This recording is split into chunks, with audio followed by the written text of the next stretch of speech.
ఉపాధ్యాయులుగా ఉద్యోగం కోసం వివాహం చేసుకున్న జంటగా నటిస్తున్న చిత్రం పేరు ఏం పేరు? ఇందులో ఎన్టీఆర్ మరియు Savitri love romantic cinema. Missamma is right answer.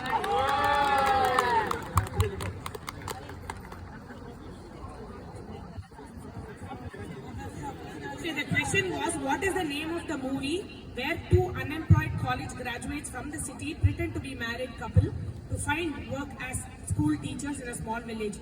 The actors were NTR and Savitri. It was a love romantic movie and they answered it correct, Miss Amma.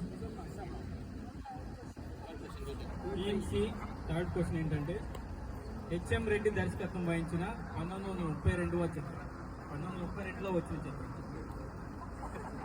అదేంటంటే నరసింహుడు మరియు ప్రహ్లాదుడు గురించి. ప్రహ్లాదం 1932 movie directed by H.M. Reddy. Story is about Narasimha and Prahlada, and the answer was Bhakta Prahlada. Team D,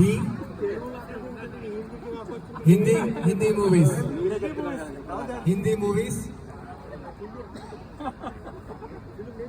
అందుకే team ఇది.